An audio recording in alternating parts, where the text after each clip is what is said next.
cuando una persona entra por el hospital con un diagnóstico oncológico, es como que necesita el ejercicio, alimentación y gestión del estrés.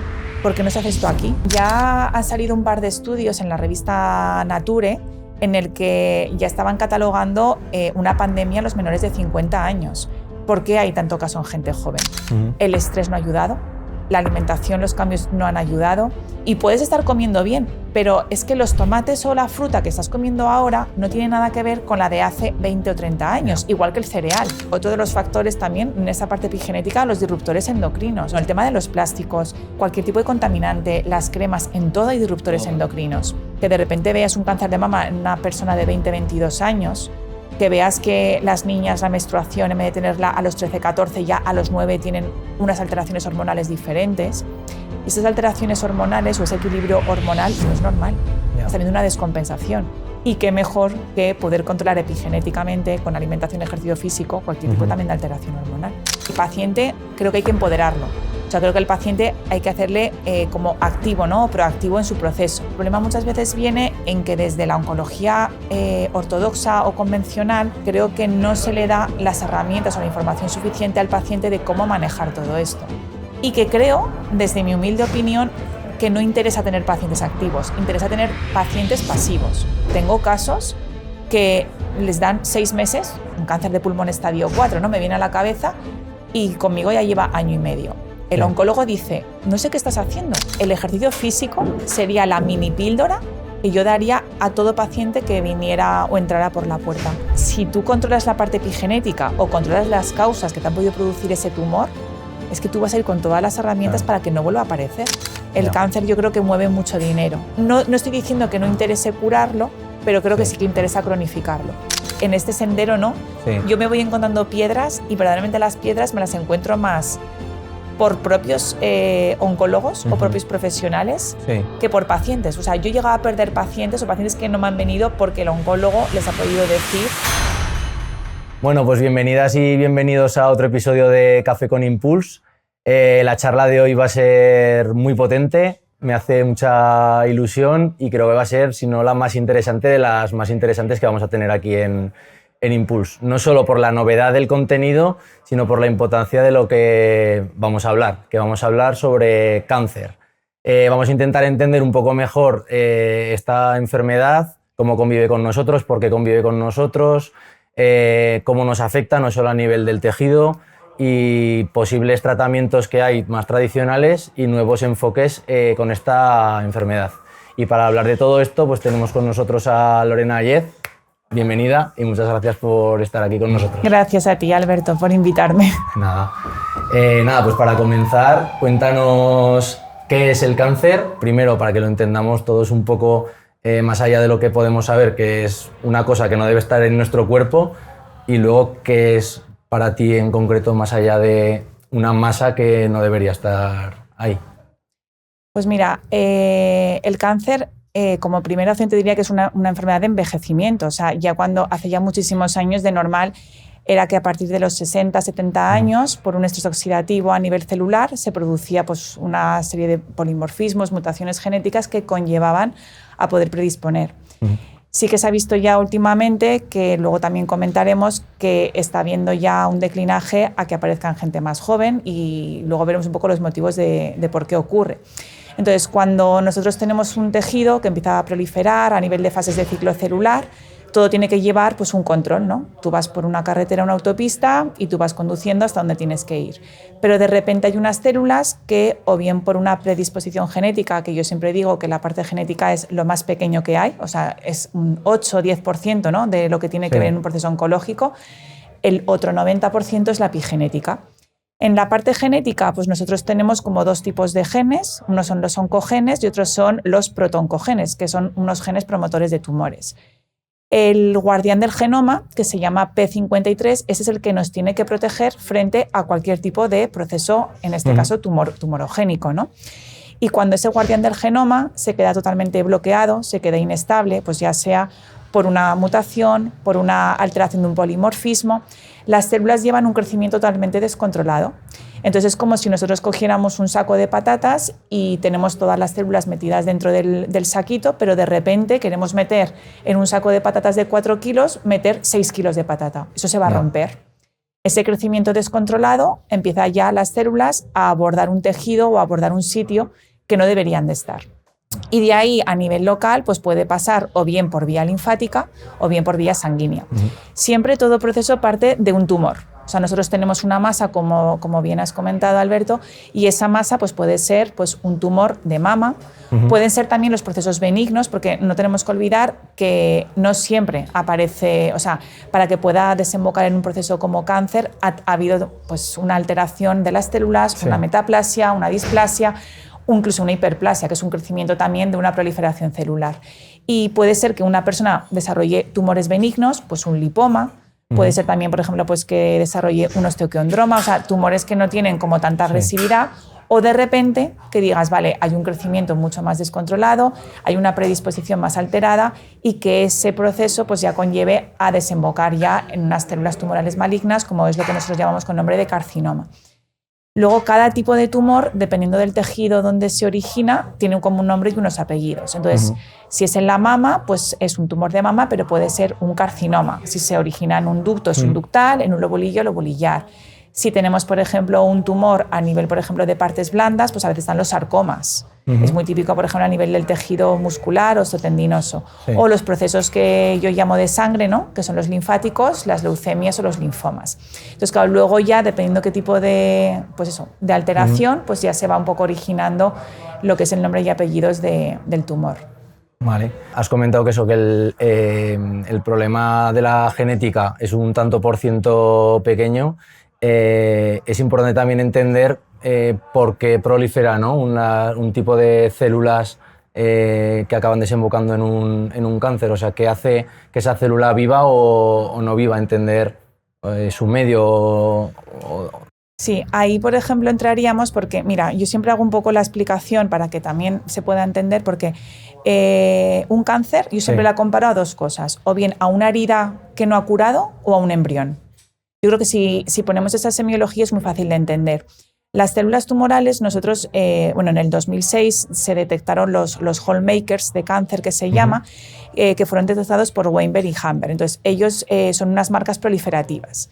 Cuando hay mucha heterogeneidad a nivel tumoral, esas marcas es como una especie de ciclo, ¿no? Como la ruleta está del trivial con los quesitos, y cada uno tiene como un punto de unión. Entonces, por ejemplo, son los llamados checkpoints. La quimio, la inmunoterapia, cualquier tratamiento, lo que se hace es que se dirige a ese tipo de proteína o ese checkpoint. Pues si nosotros, por ejemplo, tenemos un factor de crecimiento de endotelio vascular, que por ejemplo es el BEV, que se hace pues, un antiangiogénico para inhibir. Entonces, estas señales, que por ejemplo es la evasión del sistema inmune, el tema, por ejemplo, de respuesta inmunológica, alteración, por ejemplo, del metabolismo, alteración, por ejemplo, del sistema inmune, un efecto a nivel de oxidación, de inflamación, resistencia a la insulina.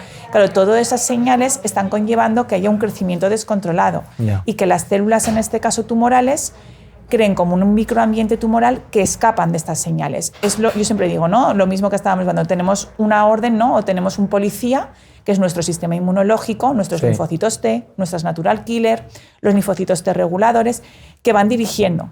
Pero ¿qué pasa? Que este tipo de célula se las ingenua para decir, a mí no me marques esta orden. Y yo voy a coger el sustrato, el metabolismo, la vía que yo quiera para poder escapar. Crea su propia gasolinera. Y crea en este caso, como su propio microambiente tumoral. Y se llama así. Ese microambiente tumoral lo que hace es que altera la matriz extracelular, altera el tejido que, por ejemplo, que envuelve. Entonces, yo siempre lo comparo. La herida que no cura, porque nuestro sistema inmunológico, siempre decimos, ¿para qué sirve? O bien para protegernos y defendernos frente a una agresión externa, o bien también cuando está en contra, muchas veces crea el proceso de contraatacarnos, ¿no? De ahí que muchas veces haya determinados tipos de procesos o incluso las enfermedades autoinmunes que regulan mucho esos linfocitos T. Entonces, claro, si nuestras natural killers, nuestros linfocitos T están descompensados, tenemos una balanza en la que de repente esos linfocitos T reguladores suben, los otros bajan, que se llaman los TH1, TH2, y estamos descompensando, ese sistema inmunológico está totalmente a su aire. Y estamos más expuestos a poder tener esa predisposición. ¿Y por qué digo que es un embrión? Pues porque nuestro sistema inmunológico, que nos tiene también que proteger, yo siempre lo comparo no como un embrión, porque las células tumorales que escapan de estos mecanismos y se las ingenúan para coger vías metabólicas diferentes, para evitar esos mecanismos de muerte celular programada, de apoptosis, el gen P53 del guardián del genoma, ellos se van a alimentar de todo lo que pillen. O sea, se van a alimentar de glucosa, se van a alimentar a veces de glutamina, se van a alimentar a veces de otro tipo de sustrato metabólico. Sí, sí. De ahí que sea un proceso que poco a poco va creciendo y que con esas también circunstancias pues digas, bueno, yo me entorno, me cojo en mi clúster, ¿no? en mi burbuja, y hago un comportamiento totalmente diferente a una célula sana. Yo últimamente lo que he visto mucho que se refieren algunos autores en redes sociales y así es que tienen a la célula tumoral como una superviviente nata, como una superviviente.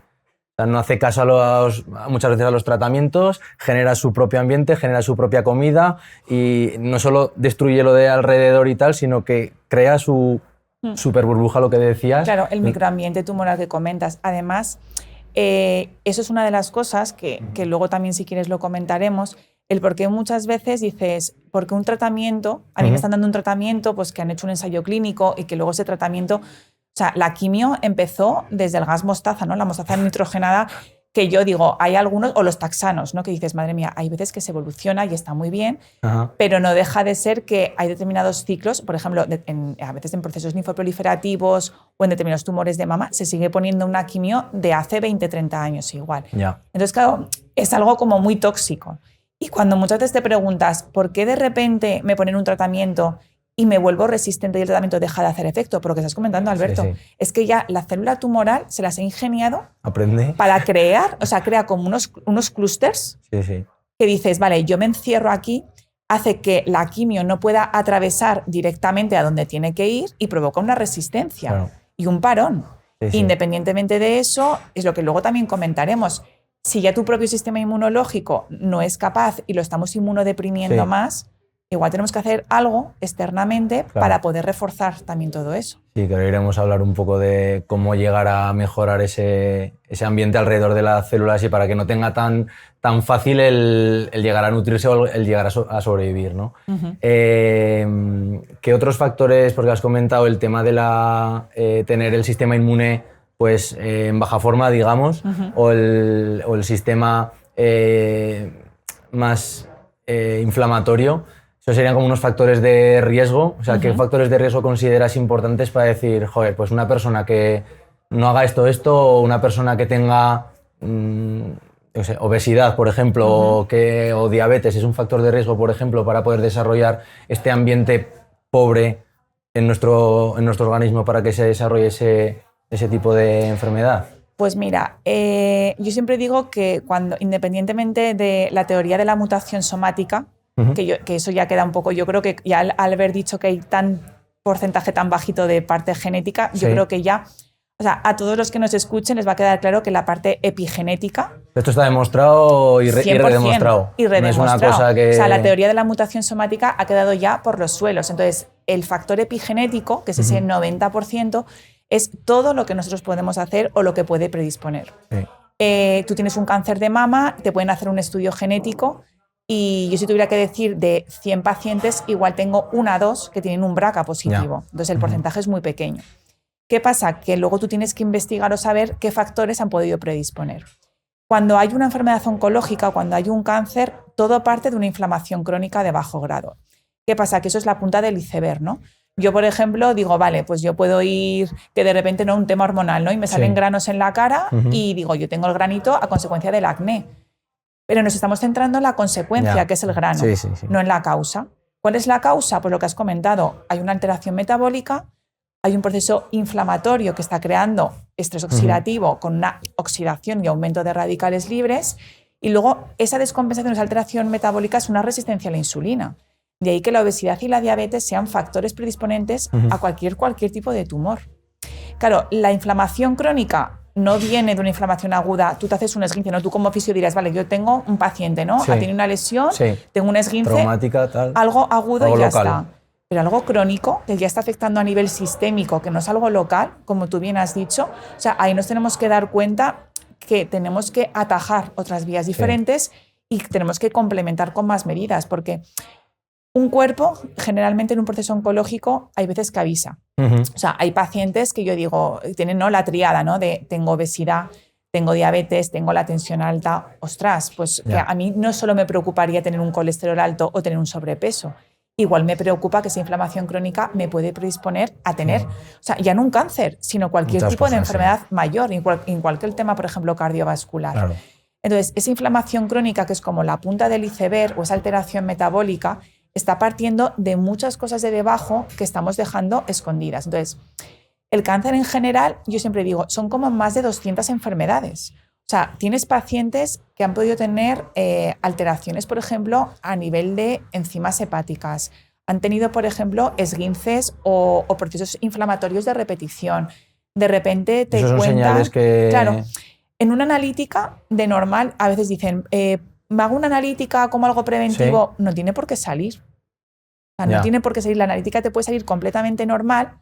Te puede dar pista, pues igual un cortisol alto, o te puede dar pista una VSG-PCR, que son marcadores inflamatorios. Ahí perdona, ¿puede salir en las analíticas simples ya... ¿Un proceso inflamatorio? Sí. Proceso inflamatorio, que sería como esa base de que algo claro, en tu que sistema... algo ahí no está cuadrando bien. Incluso, por ejemplo, Alberto, a veces dices, mira, yo tengo, por ejemplo, pacientes, ¿no?, que te vienen, que dices, estoy muy estresado, tengo problemas digestivos, y de repente su sistema inmunológico es muy fácil verle, por ejemplo, unos monocitos o unos linfocitos. Un ratio súper importante que tenemos que tener en cuenta, tanto en el paciente oncológico como de manera un poco preventiva, es el ratio neutrófilos-linfocitos. Si tú en cualquier persona, en una analítica, ves que ese ratio neutrófilos-linfocitos no está cerca de 1 o 1.5, tu sistema inmunológico ahí ya se está descompensando. O pacientes que de repente estén teniendo unos monocitos altos sin ninguna causa infecciosa inflamatoria. Entonces ya estás diciendo, ostras, este sistema inmunológico algo está pasando. Entonces, claro, un proceso oncológico no te va a dar la cara ni en un año ni en dos. Incluso tú puedes tener un paciente que de repente se ha hecho una mamografía y a los 3 meses de repente aparece. Porque las pruebas diagnósticas, lógicamente, están para lo que están, las analíticas están para lo que están, pero ojalá tuviéramos como más marcadores más predictivos o pudiéramos hacer una medicina preventiva de poder controlar todo esto. Sí, total. Pero yo creo que el seguro de vida, y que creo que hay que transmitir, como también bien has dicho, es que si hay una alteración metabólica y controlamos nuestro metabolismo, pues ya sea con una buena alimentación, el ejercicio físico, o controlar un proceso inflamatorio del tipo que sea, tenemos ganado todo. Ya a partir de ahí, cuando hay una alteración metabólica, un proceso inflamatorio, también hay una alteración mitocondrial. O sea, un proceso oncológico parte de una disfunción en la mitocondria, que la mitocondria, el ADN mitocondrial, que nos viene de herencia materna, es como nuestro balón de oro, ¿no?, que tenemos que tener ahí como súper protegido. Y esa mitocondria dañada, en el que no conseguimos favorecer una buena biogénesis, está provocando que nuestro ADN, nuestra energía celular, nuestro ATP... El NAD, que es la molécula ahora que también se ha visto con las sirtuinas y toda esa estimulación, falle y totalmente se bloquee. La mitocondria es la célula que nos provee de energía, digamos, al resto de la célula, ¿no? Eso es. Entonces, la mitocondria es como esa organela que nos da la energía, la que nos puede también reforzar, sobre todo para poder un poco regular también nuestro sistema inmunológico, el poder también evitar ese estrés oxidativo. Y hay muchos mecanismos para favorecer una buena biogénesis o activar la mitocondria. Y uno de ellos, por ejemplo, es el ejercicio físico. Solamente por aclarar el concepto, que estamos hablando de estado inflamatorio de bajo grado, por la gente que no lo pueda saber, tener la obesidad se considera un factor de riesgo. Factor de riesgo. O sea, tu cuerpo puede generar ciertas sustancias, alguna interleuquina o alguna... Interleuquina 6, que son proinflamatorias. Eso es. Que hace que ya tu cuerpo sea como propenso a ese estado de inflamatorio, que es luego donde la célula tumoral, ¿no?, va a actuar más fácil. Simplemente por aclararlo para la gente, porque dice, esta gente no sé qué dice de estado inflamatorio si no tengo una rodilla inflamada, porque eso a mí me costó en su día también entenderlo como que el sistema inflamado en general si no tengo ninguna inflamación, y no, verdaderamente nuestro adipocitos, nuestra grasa genera ese estado en general en nuestro cuerpo de bajo grado, eso sí, de inflamación, pero que predispone a ese ambiente para que la célula tumoral en su día tenga... Ahí se vio que, por ejemplo, hay muchos estudios ya con el tema de la grasa parda y creo que es la insulina, ¿no? Es lo que con el ejercicio físico se estimula y cuando tú lo estimulas y se vio, por ejemplo, en muchos pacientes que tenían una buena cantidad de grasa parda, incluso la respuesta a los tratamientos oncológicos y la disminución de riesgo de incidencia de cáncer era muchísimo mejor. Sí. Claro, hay muchas veces que es difícil de entender, dices, lo que comentas, ¿no? Yo mismo te puedes ver y dices, no tengo una sensación de inflamación, no me noto inflamada. Hay pacientes que es súper obvio y lo notas. Sí. Pero claro, esa tormenta de citoquinas, que es lo mismo que se puso como muy en auge por el tema del COVID, ¿no? El COVID no dejaba de ser un estado proinflamatorio con una liberación de una tormenta de citoquinas brutal. Es interleuquina 1, interleuquina 6, el factor de necrosis, el TNF-alfa, las prostaglandinas. Tú eso lo puedes ir generando y tú no tener una inflamación, claro, por eso se dice inflamación crónica de bajo grado, porque no es una lesión que tú veas a nivel de hecho, agudo, con el ejercicio físico también se produce cierta inflamación en el músculo. En el músculo. También se produce interleuquina 6, tal, pero es a una dosis más X, bajita, eso no crónica y exagerada. Súper interesante. Hemos hablado antes también, o has dicho el dato, actualmente hay una incidencia de cáncer que yo creo que no sé si más que antes has dicho que sí, pero sobre todo, ¿crees que también hay mucha incidencia en población joven? ¿Se va disminuyendo la edad ahora mismo de la afectación de esta enfermedad? Pues ¿se puede hablar de pandemia o...? Sí. ¿Cómo lo tienes tú actualmente cotejado claramente. esto? Mira, ya han salido un par de estudios en la revista Nature en el que ya estaban catalogando una pandemia en los menores de 50 años. Yo, por ejemplo, cuando hace más de 15 años, ¿no? Bueno, sí, hace más de 15 años, ¿no?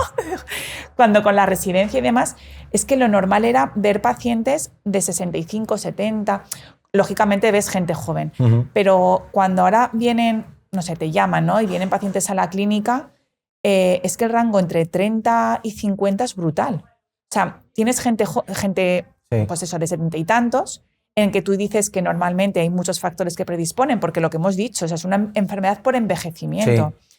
Pero algo nos tiene que, yo creo que pararnos, ¿no?, a pensar y darnos cuenta que por qué hay tanto caso en gente joven. Hay factores que han condicionado, hay factores predisponentes. Yo sigo pensando que el cáncer, como luego comentaremos, dentro de esa multitud de enfermedades, el estrés no ha ayudado, la alimentación, los cambios no han ayudado.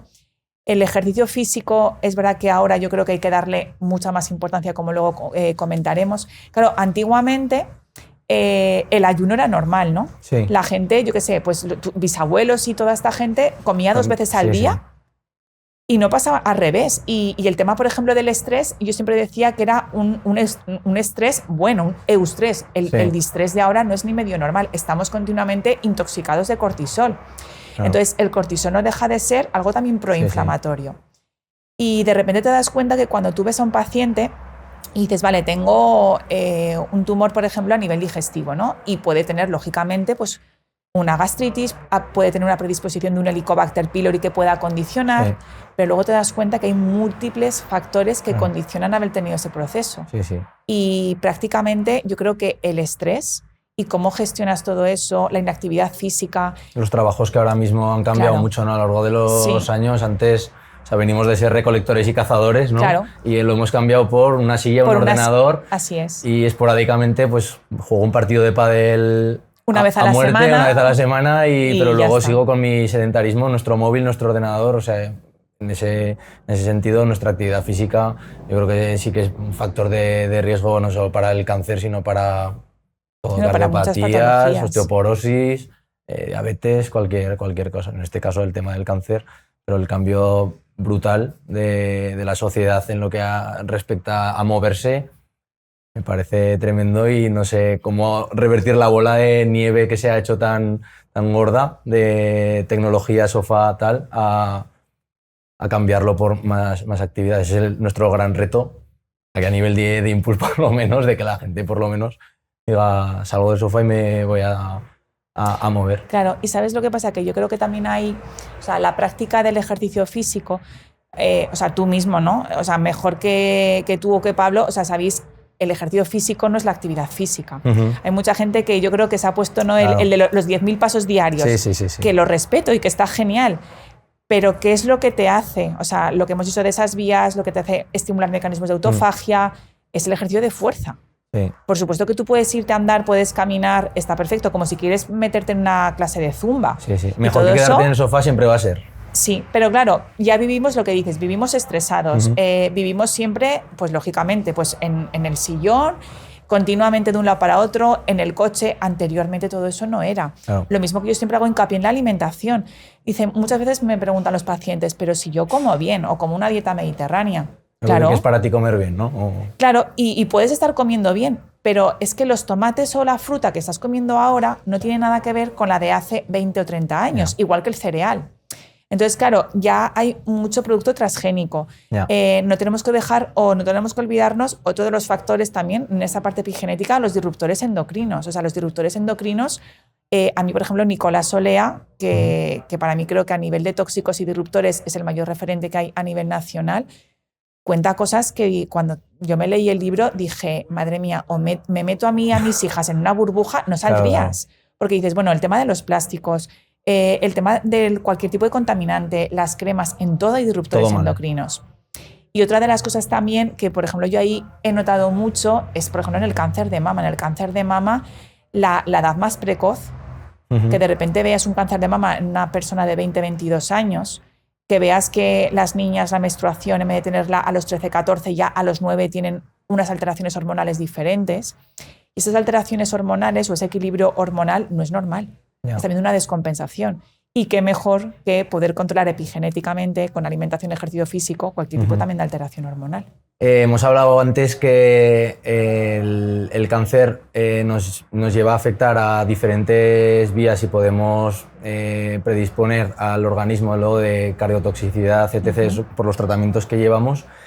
A la larga, lo que acaba matando a una persona, ¿deberíamos considerar que nos acaba matando el cáncer como tal o nos acaba matando las consecuencias de todo lo que incluye tanto la masa, entre comillas, como tratamientos, toxicidades, cardiopatías?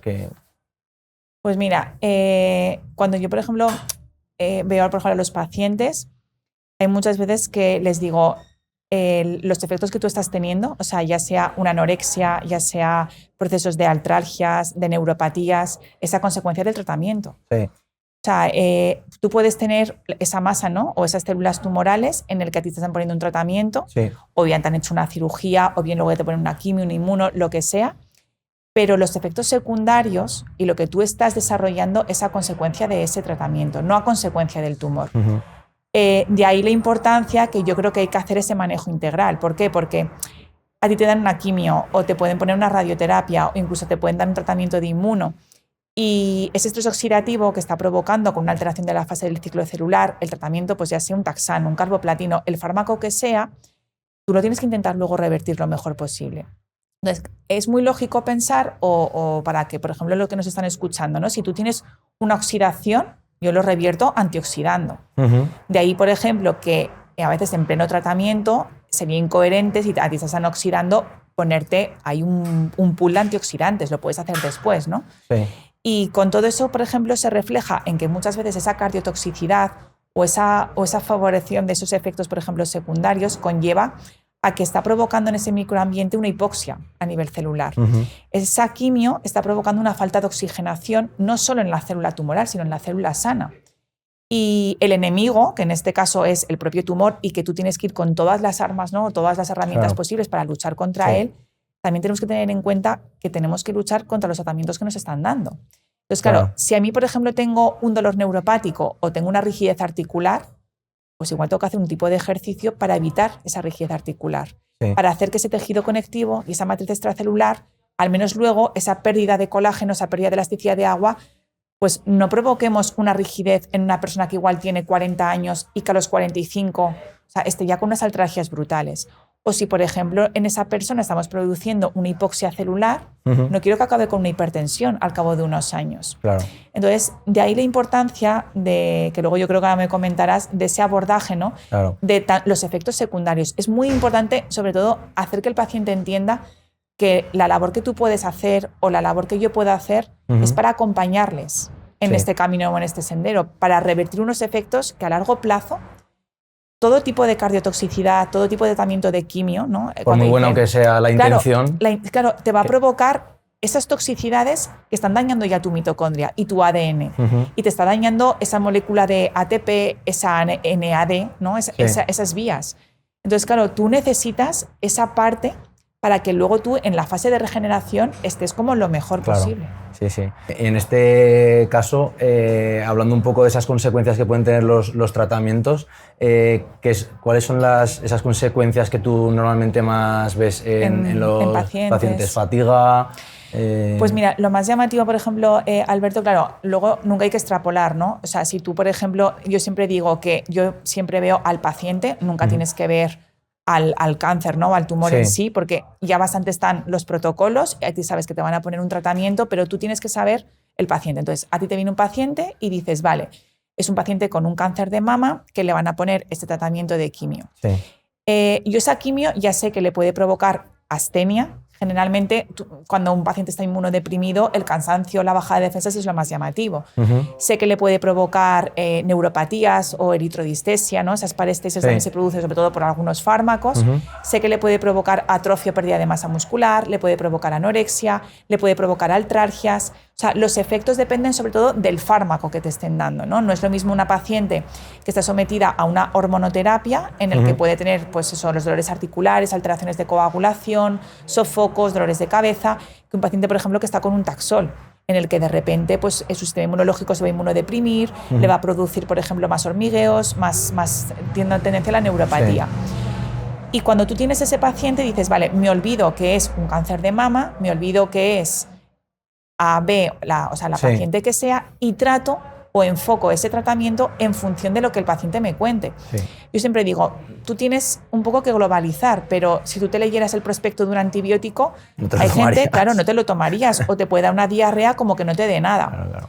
Entonces, muchas veces luego tú personalizas en función del paciente que tienes delante. Sobre todo hay efectos secundarios que se repiten. Yo siempre digo, una célula cancerosa, la quimio, por ejemplo, va a atacar esa célula, pero luego hay células que se llaman quimiosensibles. Las células quimiosensibles, pues por ejemplo, siempre suele ser la zona del folículo piloso, la zona de la piel y las mucosas y la parte digestiva, la mucosa digestiva. Casi todos los pacientes o muchos debutan con sequedad de piel, sequedad de mucosas, náuseas, malestar digestivo, porque son células que son súper sensibles al tratamiento. Entonces, claro, hay pacientes que dicen, bueno, hay un efecto secundario, que me bajen las plaquetas, pues igual no es tan frecuente, porque la médula ósea es capaz de regenerarse, igual no le afecta tanto. Porque la única célula que no tiene mitocondria es el eritrocito, que es el glóbulo rojo, y que muchas veces, por ejemplo, la anemia se produce muchas veces a consecuencia de que el tumor, que es otra de las cosas, se alimenta, bueno, el hierro para él es, o sea, para la célula tumoral el hierro es dame más hierro, gasolina pura. Entonces, claro, hay veces que cuando un paciente tiene anemia, esa consecuencia que yo, por ejemplo, es un hándicap, ¿no? O un marcador que cuando veo en una analítica que un paciente tiene mucha anemia, digo, mala señal, ¿no? Porque no es solo esa consecuencia de tratamiento, sino que igual hay la célula tumoral, se las está... Claro. Lo malo es llegar a conseguir que esa persona con esa anemia que igual le produce pues más fatiga o menos ganas ni de moverse ni buscarse la vida para hacer ejercicio, el revertir el bucle de no me muevo, me produce más cardiotoxicidad, más anemia y ese bucle, ¿cómo conseguimos revertirlo? Pues a ver, yo ahí te diría que es complicado. ¿Complicado por qué? Porque creo que la oncología y la medicina integrativa cada vez hay más, ¿no? O sea, yo creo que cada vez más la gente, el paciente, creo que hay que empoderarlo. O sea, creo que el paciente hay que hacerle como activo, ¿no? O proactivo en su proceso. Entonces, aquí estamos diferentes tipos de profesionales, cada uno enfocado a lo que queremos. Yo, por ejemplo, en la clínica, pues abordo pues, el campo pues, con un nutricionista por el tema de la nutrición, en el que yo también refuerzo. Luego hay una psicóloga. El tema, por ejemplo, del yoga también lo trabajamos mucho. Y yo, por ejemplo, como oncóloga, trato más lo que es la profundidad de esos tratamientos. Me faltaría, bueno, pues ahí la parte del ejercicio físico, ¿no? Que es como fundamental también para reforzar. ¿Cuál viene el problema? El problema muchas veces viene en que desde la oncología ortodoxa o convencional pues creo que no se le da las herramientas o la información suficiente al paciente de cómo manejar todo esto. Es un sistema muy paternalista, un sistema en el que el oncólogo, con todos mis respetos, ¿no? Quiero decir, yo siempre digo, es una lucha constante, ¿no? Porque creo que las personas como tú o como yo, creo que somos las personas valientes para hacer cambiar este paradigma. Y creo que tenemos que surgir o tiene que haber gente así para que por lo menos podamos reforzar y hacerle ver al paciente que él se tiene que empoderar de esa situación. Que hay vida más allá. Exactamente, ¿no? Y que puede hacer muchísimo por su parte para poder trabajar esa toxicidad. Se desconoce, hay cierto desconocimiento, no sé si a nivel científico o sanitario o lo que sea, y luego también desconocimiento por parte de los pacientes. Seguro. Claro, yo creo que surge primero porque yo, por ejemplo, yo estudié oncología y, o sea, yo hice la especialidad, la terminé y, como he contado, fue a raíz de una experiencia personal, ¿no? Yo, con mi experiencia, por ejemplo, personal que sufrí con mi padre, ahí me di cuenta que algo no iba, o sea, empiezas un poco a indagar, ¿no? Y decir, vale, pues tú tienes este tipo de enfermedad, te tratan de una determinada manera, pero sé que tiene que haber más factores. Sí, no te conformaste con un sota, caballo y rey. Claro, y yo siempre he sido muy curiosa, ¿no? Y digo, no sé, aquí en el sistema empiezas a ver pacientes y de repente empiezan a contar, había problemas emocionales, había, por ejemplo, algo que de repente todos debutaban con resistencias a la insulina, con alteraciones metabólicas que decías, esto no me cuadra. Entonces, cuando tú empiezas a investigar y te das cuenta... Atas cabos, ¿no? Claro, y vas atando cabos y dices, ostras, es que yo puedo hacer mucho más o puedo tratar más que simplemente poner un pleno tratamiento. Claro, el hecho de tratarlo desde una parte, que yo siempre digo integral, nunca alternativa, creo que muchas veces se desconoce primero de cómo tratar al paciente y que creo, desde mi humilde opinión, que no interesa tener pacientes activos, interesa tener pacientes pasivos, pacientes que vayan a un hospital, que se pongan el tratamiento, que estén tranquilos y que no estén llevando estudios de PubMed, de cualquier tipo de estudio que digan, ostras, mira, es que he visto un estudio de Íñigo San Millán o he visto de Alejandro de Lucía que ha hecho un estudio con cáncer de mama pre-post cirugía. Eso no interesa.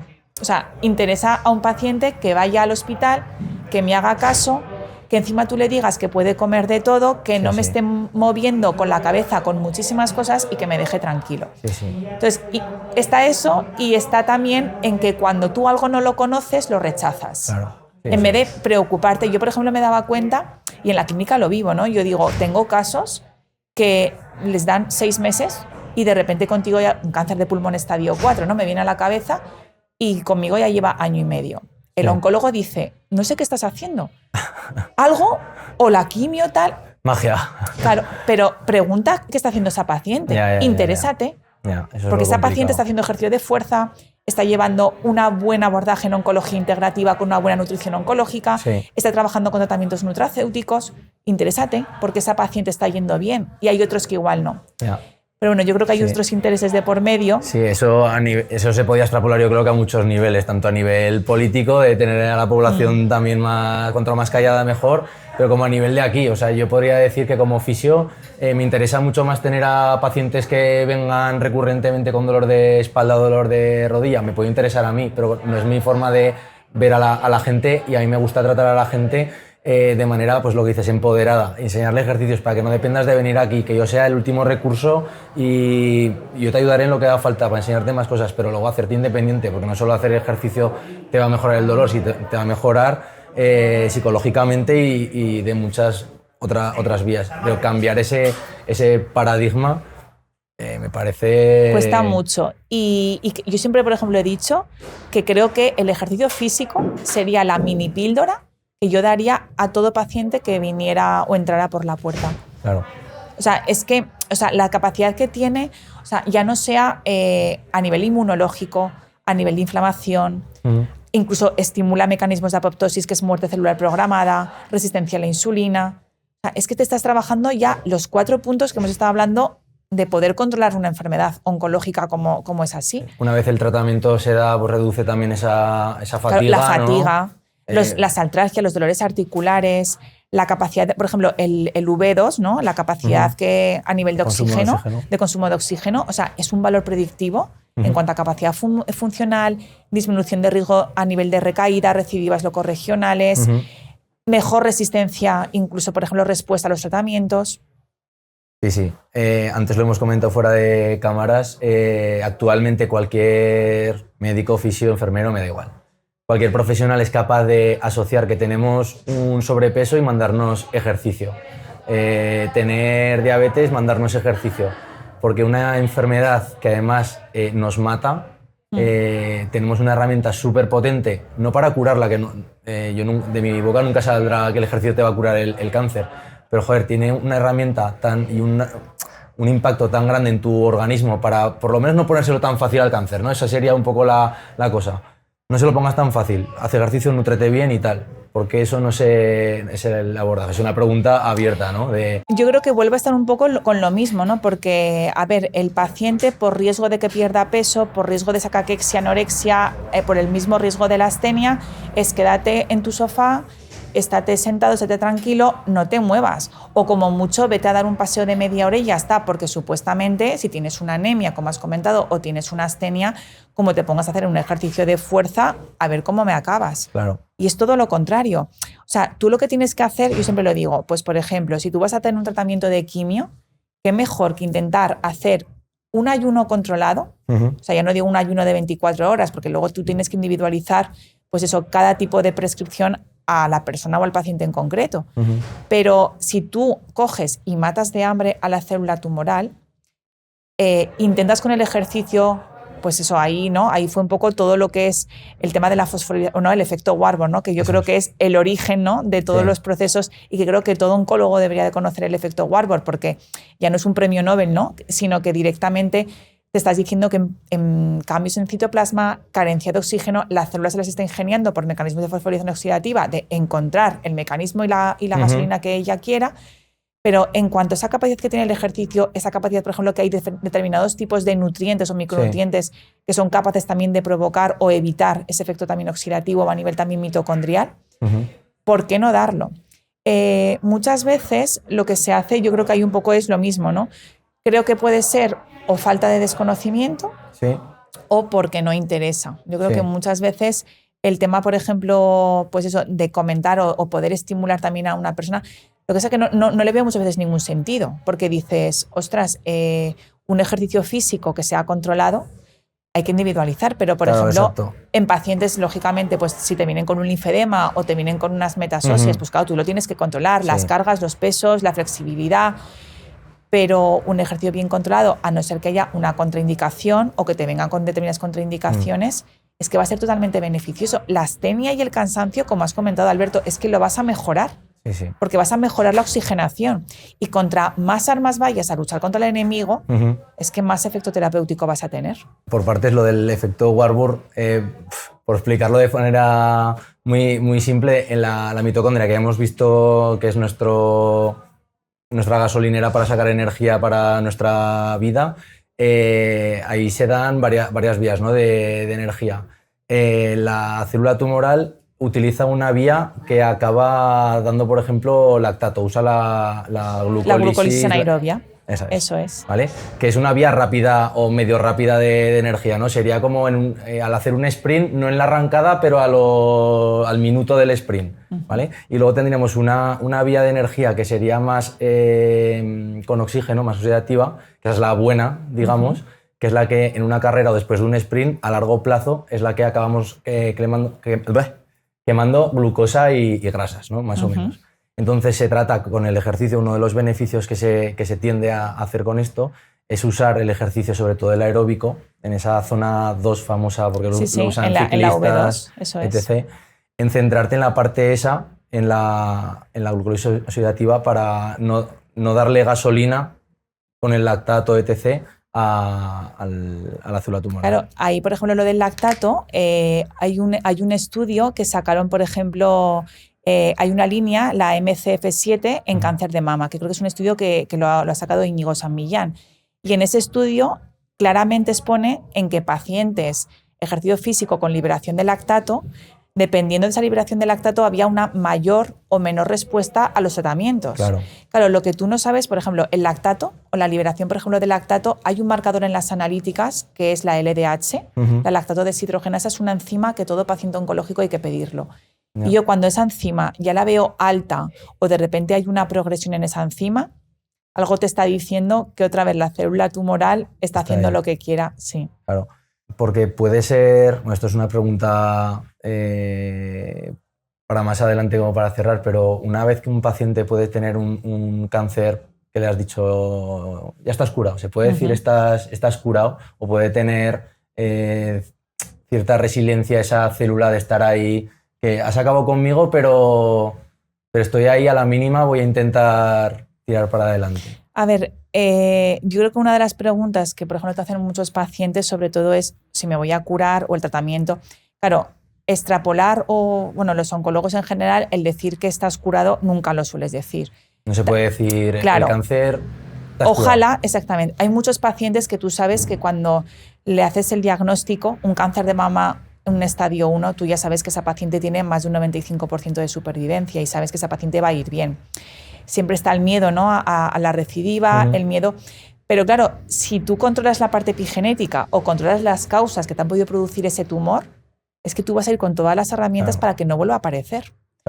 Luego ya, por ejemplo, pues hoy en día, pues tristemente tenemos tumores cerebrales, tenemos cáncer de páncreas, tumores de peor pronóstico, en el que hablar de curación es más complicado.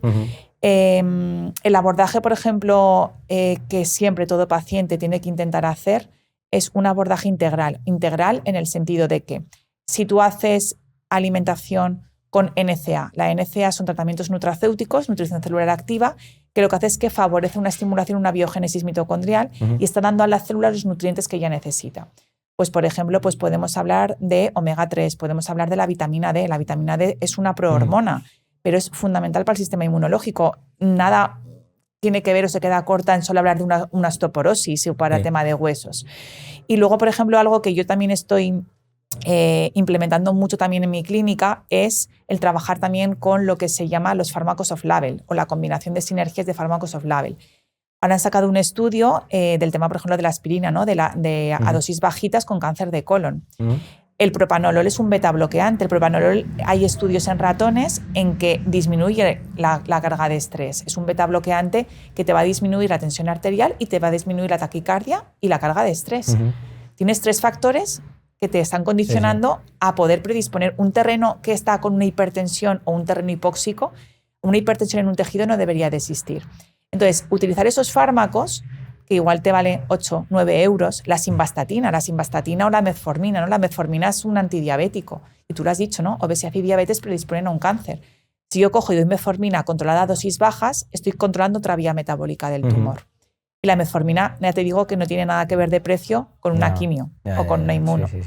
Entonces, claro, es utilizar abordajes y contra más abordajes tengas para poder trabajar con el tumor, tienes mucho a ganar. Cuéntanos en concreto en vuestra clínica cómo trabajáis, en qué se basa un poco vuestra metodología o cómo es el paso de un paciente desde el día 1, cómo lo valoras tú y luego cómo vais actuando. Pues a ver, el paciente viene siempre, a ver, a mí me encantaría que todos los pacientes vinieran, o sea, a mí me encantaría hacer medicina preventiva, pero lo que pasa es que cuando hay pacientes pues que me vienen recién diagnosticados, que yo digo genial, porque toleran luego muchísimo mejor el tratamiento y a mí me da mucha más maniobra que un paciente que ya, por ejemplo, pues ha venido con la quimio, que ya está terminando el último ciclo y que ya tiene una toxicidad, pues como comentabas, que es más difícil de revertir. Entonces, dependiendo del caso, la valoración siempre la hago yo, en el que vemos el tipo de tumor, el tratamiento que está recibiendo. Tienes que preguntar muy exhaustivamente la historia, o sea, ya sea pues, si ha tenido metales, contaminación, amalgamas, metales pesados, disruptores endocrinos, factores de estrés, factores metabólicos, analíticas, no solo las últimas, sino incluso las que ha tenido en los últimos 2 años, acontecimientos predisposición, la capacidad de ejercicio o actividad física que ha llevado, por ejemplo, en los últimos 2-3 años, la capacidad, por ejemplo, de resistencia o acomodación a nivel funcional. Y en función de todo eso, lo que se hace es hacer un abordaje, ¿no? Yo digo como planes oncológicos integrativos, en el que se trabaja como base la alimentación, se trabaja con nutracéuticos y luego lo trabajo con una parte, lo que comentaba, ¿no?, si fármacos off-label o acomodación. hay una de las principales cuestiones es que todo eso tiene que ser siempre, yo siempre digo, integral. Yo, a ver, puedo respetar la homeopatía, puedo respetar la fitoterapia, es verdad que yo no trabajo en ese aspecto, o sea, creo que la parte científica, ¿no? Hay muchos estudios en el ejercicio físico, en JAMA, en revistas, asociaciones americanas, en la importancia que tiene el ejercicio físico en paciente oncológico. Hay muchos estudios de la importancia que tienen los probióticos, la vitamina D, el omega 3 en paciente oncológico. Yo no necesito más evidencia. Claro. A veces que la ausencia de evidencia no es evidencia de ausencia. Y creo que todos, o sea, no hace falta ser científico, no hace falta ser fisioterapeuta, no hace falta ser oncólogo, todos sabemos leer. Claro. Y todos podemos ir a una base de datos, meternos en Google, aunque yo no recomiendo Google, y ver beneficios de ejercicio físico en paciente oncológico y te salen un montón de estudios. Sí. Entonces, creo que el que no quiere ver esa evidencia es porque no la quiere ver, porque verdaderamente hay muchos estudios que demuestran la importancia que hay y creo el camino que tenemos que reforzar. Y luego ya, en función de ese abordaje, si un paciente está más en remisión o es más de mantenimiento, pueden tener consulta solo con nutricionista, pero siempre están un poco, pues eso, un poco acompañados siempre de mi mano, ¿no? Nunca los dejo porque ahí con remisiones y les suelo recomendar psicoterapia si yo veo que es necesario. La parte, por ejemplo, del abordaje no psiconeuroinmunoendocrino, ¿no? De cómo se conecta pues, a nivel neuronal, a nivel endocrino, a nivel inmunológico, súper importante. O sea, creo que toda persona decimos, yo puedo tener nervios. Y hay gente que puede tener unas diarreas. O puedo tener nervios y de repente tengo una sensación de gases o distensión abdominal. Incluso tú verás, por ejemplo, gente que con un componente, ya no sea de un sistema nervioso, pero de un factor estrés muy llamativo, puede tener lesiones de repetición o que sea por un proceso intestinal. Entonces, si eso lo vemos, ¿por qué no damos la importancia al estrés o a las emociones también en un paciente oncológico? Y ese abordaje igual. Y luego la coletilla, ¿no?, que me falta ahí es el ejercicio físico, que yo desde ahí no lo puedo hacer, pero bueno, ya estáis vosotros para poder reforzar eso. Y si todo paciente llevara ese abordaje, o sea, yo contaría muchos casos en el que las mejoras y cómo llevan el tratamiento es que no tiene nada que ver, es brutal. Sí, porque lo que decimos es que puedes actuar en las tres fases, ¿no?, del cáncer. Puedes, con el ejercicio, nutrición y por ahí, puedes prevenirlo, entre comillas. Durante los tratamientos que tenga la persona, puedes hacer que esos tratamientos sean más eficaces y efectivos, la quimioterapia, lo que siga haciendo. Y luego, una vez se ha superado el cáncer, la tasa de supervivencia también se ha demostrado, sobre todo creo que está más demostrado en cáncer de mama. Mama y próstata, eso es, hasta un 40%. Que mantener el entrenamiento, sobre todo de fuerza, mejora supervivencia. O sea, es una herramienta, por lo menos para no tenerla tan desprestigiada como puede estar ahora. Y yo creo que lo que hemos comentado antes también de o no que no se quiere saber, o si se sabe no se quiere usar, también depende no solo del sistema científico médico, sino también de nosotros, y de la persona, de los pacientes, pero también de nosotros, fisios, entrenadores, centros de nosotros que podamos echar una mano, que queramos, vaya, o sea, porque para estar con personas con tumor o con cáncer, pues hay que saber un mínimo, o por lo menos para saber dónde te metes, pero esa labor también yo creo que nosotros deberíamos lanzarla también un poco al mundo y mira, vídeos como este, pues espero que a mucha gente le pueda llegar a interesar y decir, ostras, pues no sabía que el ejercicio era una herramienta tan potente que me puede ayudar y creo que en nuestra parte creo que también hay culpa, entre comillas, de no saber llegar a hacer bien esos efectos tan buenos que tiene el ejercicio. A ver, creo que la parte más importante, mira, la labor de divulgación ya que estáis haciendo y que poco a poco, yo siempre digo, con que intentas que cada día, ¿no?, llegues a 2 personas, a 3 personas y que eso poco a poco se vaya extendiendo es fundamental. ¿Qué es lo que pasa? Yo siempre digo que, mira, yo por ejemplo para junio ya me han llamado y cuesta mucho para dar una conferencia al Colegio de Farmacéuticos y Médicos de algunos centros de atención primaria. Y hay muchas veces que yo directamente iría al colegio de médicos, tú puedes ir al colegio de fisioterapeutas y decir, ostras, vamos a divulgar, vamos a promover estos hábitos. Igual muchas veces dices, ¿por qué no hago yo más? ¿No? Claro. Porque intentas un poco también promover. Pero creo que muchas veces nos cuesta porque todavía sigue habiendo un porcentaje muy alto, que es la fase de acomodación. La fase de... También. Claro. De prioridades, digamos. Sí, a ver, todo esto privado yo siempre digo, hay muchas veces que te planteas y a veces digo, bueno, cuando un paciente, ¿no?, dice, ostras, es que puede ser un servicio que es caro. Creo que desde mi punto de vista la salud para mí es una prioridad y no consideraría un servicio que para mí la salud es una prioridad un servicio caro. Depende, ¿no? Sí. O sea, yo puedo considerar que igual, pues no sé, ¿no?, hay prioridades en la vida y tú tienes que reforzar. Lógicamente, la parte, ¿no?, de esta parte de medicina. Claro para ese contexto o esa persona. Entonces, el tema económico yo puedo entender que pueda ser una limitación para muchas personas, lo puedo entender. Sí. Pero creo que también, aparte de que todo es cuestión de prioridades, la parte, por ejemplo, muy importante es hacer ver que desde una prevención o de lo que tú puedas hacer por tu cuerpo, o sea, el resto de la vida, o sea, vas a poder controlarlo, gestionarlo muchísimo más. Sí, totalmente. Y ojalá, porque claro, yo muchas veces que digo, pues claro, nuestra labor es puramente privada. Sí. En los hospitales, pues hombre, en los hospitales este tipo, bueno, la MD Anderson, Estados Unidos, es que tú vas allí, la oncología integrativa, bueno, incluso aquí en Madrid, es verdad que ya hay un servicio de oncología integrativa en Madrid en el que hay alguna oncóloga que está haciendo ese tipo de tratamiento, de terapia.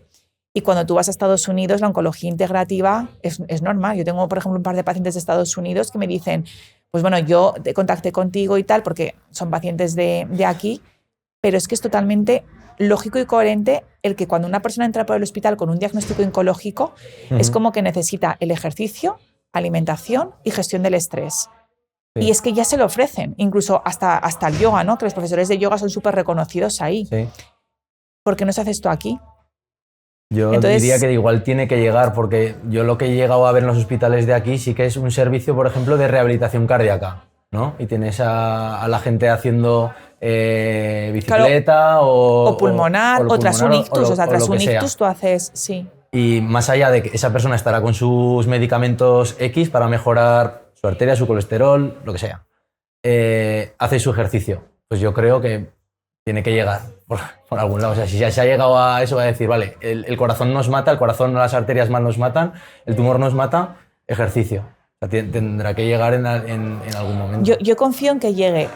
Lo que pasa que sí que es verdad que, o sea, el sobreesfuerzo, porque quiero decir, para nosotros, para ti es un proyecto de vida, para mí es un proyecto de vida, o sea, nos encanta lo que hacemos, ¿no? Es como esa misión, ese valor que nosotros añadimos, pues es lo que luego tú también puedes transmitir a tus pacientes.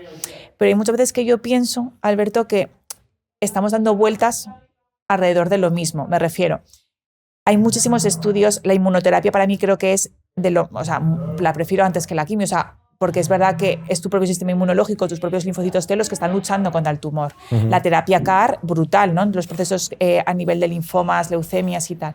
Pero yo muchas veces me pregunto, ¿somos capaces de investigar o hacer ensayos, estudios clínicos con fármacos y sacamos igual 20 fármacos para el mismo punto, el mismo checkpoint, ¿no?, que he hablado? Y que poco costaría hacer un estudio con una buena base de micro, macronutrientes y ejercicio físico, aunque sean 20, 30, 40 personas, que es lo que están haciendo, como hemos comentado anteriormente, y ver los beneficios que tiene. Claro, no solo ver el fármaco localizado, o sea, solamente puntualmente el fármaco, claro, sino el fármaco complementario más con las medidas epigenéticas, porque el 30% de los tumores es a consecuencia de una mala alimentación.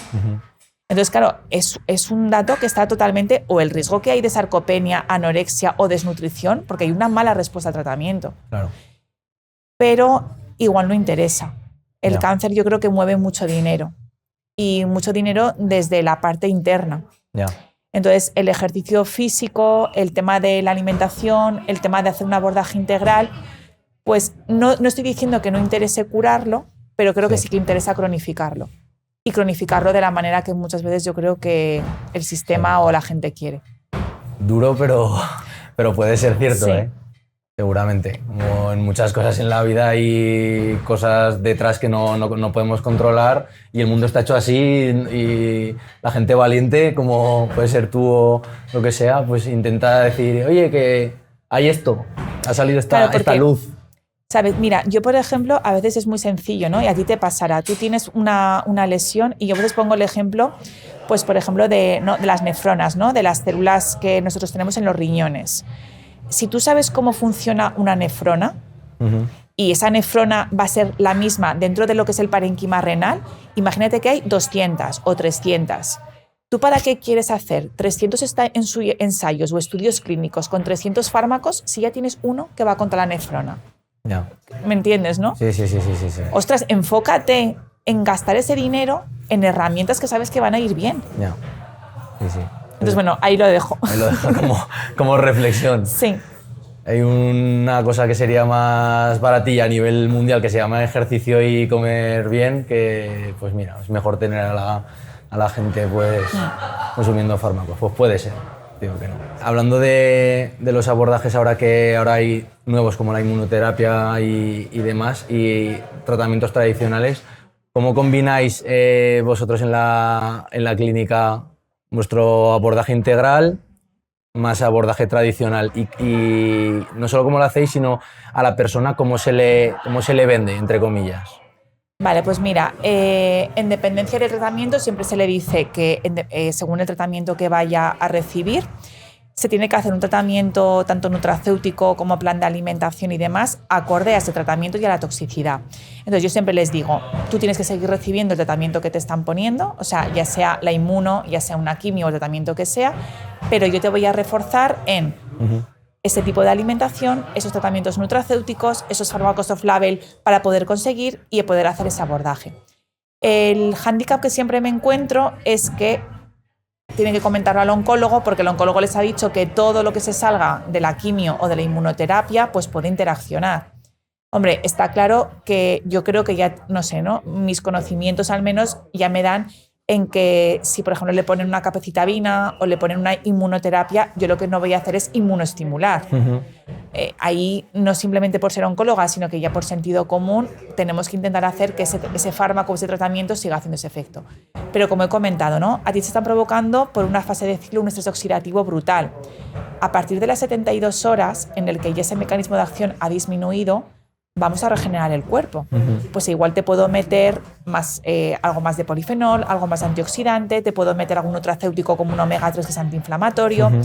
Durante la quimio, durante la inmuno, dejamos descansar, hacemos ayuno y luego hacemos el abordaje. El ejercicio físico actúa de manera diferente. Claro, con un ejercicio físico igual incluso es aconsejable que mientras tú estás durante ese proceso, las 24 pre, las 24 post, tú consigas, ¿no? Para poder estimular esa liberación. Pero se puede hacer un abordaje totalmente integral y siempre en función del paciente que tú tengas delante. Respecto al ejercicio, ¿qué es lo que más has visto que está como demostrado? El tipo de ejercicio vale cualquiera, está más demostrado, ves más fuerza el ejercicio de fuerza. También el ejercicio aeróbico se debe recomendar o sobre todo has visto más potencia en el ejercicio de fuerza. A ver, en general lo que es ejercicio de actividad física le va a ir bien para cualquier tipo de paciente, pero yo soy como muy pro del ejercicio de fuerza, o sea, un ejercicio de fuerza en el que tú consigas favorecer un poco la hipertrofia muscular sin llegar a fatiga. Yo es verdad que el fallo muscular en un paciente, por ejemplo, que puede haber un poco de riesgo de leucopenia, que puede tener algo de febrícula o puede tener una leve anemia, no lo aconsejaría, o sea, me centraría más en llegar a esa pequeña hipertrofia, las concentraciones justas de lactato, trabajar en esa zona de V2, hacer un ejercicio más funcional. Pacientes, por ejemplo, con linfedema, con cáncer de mama, favorece ese drenaje linfático, flexibilidad, regular ese sistema, controles de pesos, pero sobre todo... La sarcopenia, ¿no? Claro, la sarcopenia es fundamental. Las consecuencias malas de los tratamientos. No sé si hay alguno en concreto que te produzca un poco más. La sarcopenia es, para que no se entienda, la disminución de la masa muscular que tenemos, y la sarcodinapenia, que es el apellido que se le pone, además de la masa, a la función, o sea, la potencia que tenga el músculo. Claro, una sarcopenia yo creo que es de los principales efectos que tú tendrías que intentar revertir, y en general todo paciente en el que, pues por ejemplo, ahora ha habido ya muchos estudios en que hay ciertos tipos de tumores que también se alimentan de la glutamina, son sustratos metabólicos, ¿no? Todo persona que nos escuche, para que entienda que no solo la glucosa, por ejemplo, a los pacientes oncológicos les hacen un PEC-TAC, no a todos, ¿no? Depende del tipo de tumor, y un PEC-TAC es una prueba que te inyectan un trazador, que es la 18-desoxiglucosa, que capta la célula tumoral. La célula tumoral tiene avidez por eso, y es glucosa. Entonces, a un paciente ya de por sí consideraría de que no es coherente decirle que puede comer de todo. Entonces, lo primero es controlar esa vía metabólica y, por ejemplo, la glutamina. La glutamina, por ejemplo, en un paciente oncológico la necesita el músculo para comer. Entonces, igual el restringir la glutamina del todo no hay que restringirla, pero también dependiendo qué tipo de tumor o qué tipo de ejercicio, pues es una vía que también podríamos controlar. Pero claro, el músculo necesita comer, como tú bien has dicho, y necesita comer y necesitas trabajarlo para que ese músculo llegue a producir esa hipertrofia muscular y consiga los beneficios que tiene del ejercicio. Sí, totalmente. Entonces ahí fundamental. Has comentado el tema del linfedema. Nos ha preguntado una chica esta mañana aquí que te la trasladáramos la pregunta, pero yo la tenía apuntada ya de manera mito sobre el ejercicio físico, con el linfedema. Que hay muchas mujeres que ya tenía. Ella es nutricionista y tenía mujeres o que le han diagnosticado de cáncer de mama o están en tratamiento o posoperadas y tienen ese miedo de, ostras, no puedo no puedo coger pesos con el brazo porque es malo o se me va a inflamar más o los ganglios y tienen ese miedo, o sea, el mito de fuerza, pesos, brazo, linfedema. ¿Cómo lo llevamos actualmente? Vale, a ver, sí que es cierto que cuando tiene una persona un linfedema por una linfadenectomía axilar o incluso luego se puede agravar un poco más si se da un tratamiento de radioterapia, tiene que haber un control, ¿no? Y una moderación de cara al levantamiento de peso, hacer ejercicio físico. ¿Contraindicado el ejercicio físico con linfedema? No está. O sea, eso ya tiene que quedar claro. Que hay que hacer un ejercicio progresivo, funcional, adaptado, se puede pedir, ¿no? Claro, se puede meter natación, algo de pilates, el yoga, ejercicio un poquito más aeróbico, más progresivo, estiramientos. Sobre todo hay muchas pacientes que el cordón axilar es como lo primero que suelen detectarse, ¿no? Cuando hay una linfadenectomía. Pero es que tengo linfedema y no puedo simplemente ni hacer un estiramiento ni levantar 1 kilo, 2 kilos. No me puedo llevar ni las bolsas de... Alguna paciente me dice, es que me ha dicho que no puedo ni coger la bolsa de la compra. Sí. Pues hombre, si estás recién operada con un linfedema, pues igual sí. Entonces contextualizar un poco en qué momento está la paciente. Claro, la paciente y a raíz de ahí incluso ya pues poco a poco hacer. Y claro, todo lo que sea poder movilizar esa parte linfática es lo que luego también va a aliviar la compresión a nivel... Sí. Luego vendría fuera del apartado ejercicio físico, pues luego la fisioterapia oncológica, ¿no? De tratamiento con el drenaje linfático o método LEDUC, etcétera. Eso es. Vale. Respecto también al ejercicio, mientras está la gente recibiendo sus tratamientos, he comentado algo antes, es verdad que mejora la quimioterapia y los otros tratamientos, digamos, tradicionales, mientras se puede estar haciendo... Sí, porque mira, lo primero, el ejercicio ya se ha visto que hay una disminución de riesgo de recurrencia, sobre todo cáncer de mama, cáncer de próstata. Y luego, refuerza el sistema inmunológico, mejora resistencia a la insulina, evita lo del riesgo de caquexia, evita estados proinflamatorios, mejora la capacidad de reserva a nivel tan pulmonar, funcional como cardíaca. Sí, son todo ventajas. Sí. A ver, hay levemente, pues por ejemplo, un paciente, ¿no? que lo veráis, pues en el que tiene una bajada de defensas con un riesgo de fiebre, una neutropenia y tal, pues lógicamente yo creo que ese paciente ya están los profesionales para indicarle pues cuándo tiene y cómo debe hacer un ejercicio. O de repente pues aparecen unas metasosias, como hemos comentado, pues ser como más cautos o más precavidos en cómo hacer un ejercicio de impacto e intentar evitarlo. Pero el decirle a un paciente, también hay que ver un poco en el contexto, es todo beneficio el ejercicio físico. Claro. Tanto a nivel funcional, a nivel orgánico, a nivel sistémico. Y a nivel psicológico también, porque no olvidemos y luego que con las endorfinas, exactamente. Mucha gente, en este caso con el cáncer, pero mucha gente que está en casa con su dolor de espalda, el ejercicio físico no solo te arregla el dolor de espalda, es que psicológicamente el estar en casa y estar con dolor, o sea, es otro bucle. Claro. Pues en este caso un paciente que pueda tener o estar en tratamiento oncológico, que pueda tener aparte sus dolores, sus artralgias y demás, no solo el ejercicio le va a poder favorecer ese dolor y actuar mejor para el cáncer, sino también a nivel psicológico, no estar le bajará en casa, la ansiedad. Estoy de baja laboral, o no puedo jugar con mis hijos, o no me puedo ir de paseo al pueblo, yo qué sé, esas cosas, ¿no? Vale, yo haría, a modo de resumen, no sé qué tipo de resumen podemos hacer de todo lo que hemos hablado, pero hemos hablado de que el cáncer no solo es una enfermedad genética, ¿no? Como siempre se ha creía, sabido, y que hay un componente muy importante en la que pasa a ser una enfermedad ya metabólica y más sistémica, que no solo el cáncer está pues, en el hígado, solamente está en el pulmón. O sea, tenemos que llegar a ver un poco el trasfondo de esa persona, el contexto, el caldo de cultivo, ¿no? de la persona, donde el cáncer ha tenido que desarrollarse en X tejido, ¿no?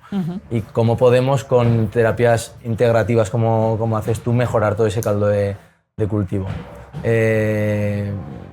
Si quieres hacer un resumen de beneficios de ese abordaje integrativo, nutrición y ejercicio, por ejemplo. Vale, pues mira, yo lo único que le diría, o que intentaría un poco comunicar a los... ¿Qué le dirías a la población? A la población en general.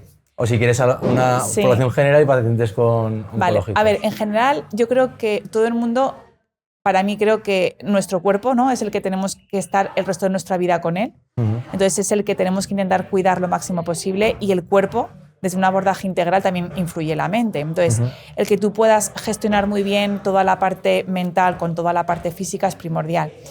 Y creo que el concepto que nos tenemos que quedar es hacer una mirada retrospectiva, ¿no? A cómo vivían anteriormente, ¿no? Ese modelo.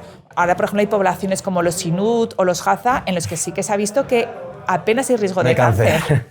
Entonces, claro, algo tenemos estamos que volver haciendo, ¿no? O sea, a las cavernas, vamos. Sí. Entonces, claro, algo yo creo que nos tenemos un poco que parar a pensar, y alrededor seguro que todos conocemos gente que tiene esta enfermedad, que cada vez está en más progresión, y ya hemos dicho, ¿no? Es una pandemia en la gente joven, y nos tiene que hacer replantear que anteriormente era una enfermedad de envejecimiento, y ahora ya hay muchos mecanismos que se conocen, o muchos factores que están condicionando. Y verdaderamente lo que comentaba, cuando toda persona le diagnostican un cáncer, le diagnostican cualquier tipo de enfermedad crónica, que no se quede solo con el profesional que va a ver delante en una consulta. A veces por tiempos limitados, por el tema de cómo funciona el sistema, por desconocimiento, porque muchas veces no se para a pensar más allá, pues que al menos que investiguen, que se den que empiecen un poco también a recabar y ver qué pueden hacer más allá. Eso es. Y la parte más importante es que yo siempre digo, cuando tú al paciente, siempre tenemos que intentar hacerle lo que has comentado, ¿no? Yo quiero hacer algo por mí. Claro. Y verdaderamente cuando tú haces algo por ti mismo y coges las riendas de tu enfermedad o de la salud, lo tienes todo. Sí. Por lo menos tienes más que el no, que claro. Ya lo tenías. Entonces, sobre todo es eso, y verdaderamente ayudarte de aquellos profesionales, porque, a ver, luego no nos hemos metido mucho, ¿no? Porque el tema del intrusismo, ¿no? Yo creo que nos puede pasar a todos, ¿no? Sí. De que piensas que vas al fisio y es el masajista, que yo creo que eso a los fisios os tiene que... Sí, ya no me doy mucho mal por... No te das mal, pero eso, es una cosa que sí. O piensas que de repente una oncóloga como yo, que se ha vuelto integral y que te estoy cambiando pautas de alimentación, hago un abordaje integral, o te voy a dar un fármaco para esto, no me lo saco porque ahora sí. No, como casa, ¿sabes? Mucho choque de momento en el abordaje tradicional y nuevo. Lo que pasa es que yo doy gracias en que, a ver, la gente que entra o que me viene a mí, pues es porque tiene confianza en que sabe que va a ir bien. Y el paciente confía en mí igual que el paciente que te vendrá a ti. Claro. Entonces, claro, tú tienes todavía que en este sendero, ¿no? Sí. Yo me voy encontrando piedras, y verdaderamente las piedras me las encuentro más por propios oncólogos o propios profesionales que por pacientes. O sea, yo he llegado a perder pacientes o pacientes que no me han venido porque el oncólogo les ha podido decir... Sí, porque tiene más autoridad. Sí. Igual porque él lleva bata y tú no sé si llevas bata, pero... Yo llevo bata y soy oncóloga igual. Y a veces me planteaba que decía, igual es porque soy mujer y joven, pero no. No. También hay de otro lado. Ayuda a otras cosas. Entonces, bueno, a mí me encantaría que al menos esta entrevista la pueda ver muchísima gente, que la gente conozca lo que es la parte integrativa y la parte de los 3 pilares que hemos dicho que son fundamentales, tanto tengas un diagnóstico como luego para poder continuar mejorando y reforzando también tu salud. Claro. En vuestra clínica entiendo que veis todo tipo de cáncer, o veis alguno más en concreto. A ver, yo veo todo tipo de cáncer. Por suerte y gracias a Dios, es verdad que lo que menos tengo son niños, porque es verdad que yo con los niños lo paso muy mal y gracias a Dios tengo muy poquitos casos. Pero si tuviera que decir los tumores que a día de hoy más veo y está viendo como más en auge es cáncer de mama y cáncer de colon.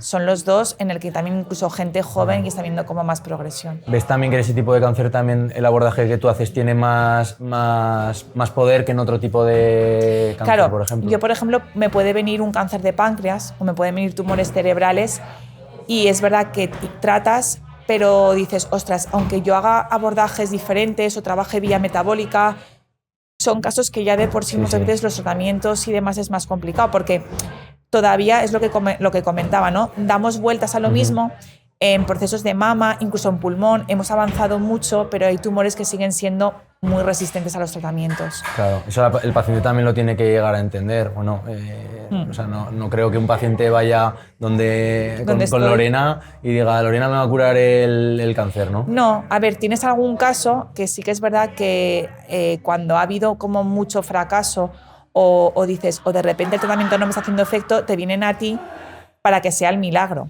Y yo muchas veces intento decirles, es que igual es tarde cuando me has venido a mí. O sea, tienes una toxicidad brutal y quieres que yo te remita mucho, igual me tenías que haber venido antes. Y ese tipo, o sea, ese mensaje muchas veces también lo intento dar, porque te echan todo el peso a ti. Claro. Y dices, llega un momento que a mí si me vienes con el diagnóstico de la enfermedad puedo hacer por ti muchísimo más que cuando me has venido, como hemos dicho, con toda la quimio puesta. Claro. Lo de la toxicidad es que al final es lo que nos acaba lastrando, yo creo, el tema del cáncer y a nivel de contaminantes y nutrientes a población general, pues a la larga para todo. Y el tema de los niños, solo por hacer un paréntesis, a día de hoy también no solo se va avanzando para abajo en el tema de aparición cáncer en población joven, en niños la obesidad, se aparece diabetes mucho más antes, se aparece obesidad infantil mucho más antes, que va a aparecer después. Claro. Lo mismo. Solamente como paréntesis en el tema de los niños que no habíamos abordado. O sea, me parece muy importante. O sea, un niño que no juegue activamente o que no se desarrolle físicamente y demás y que con muy poquitos años ya tenga una diabetes, ya tenga una obesidad, son factores para el día de mañana. Incluso creo que llega a leer el Alzheimer, por ejemplo. O sea, vamos a empezar un poco a cuidarnos desde lo más jóvenes posibles y dar ejemplos a los que vengan detrás. Que vengan detrás, eso es. Porque si no, esta enfermedad nos va comiendo cuanto más pronto, vamos.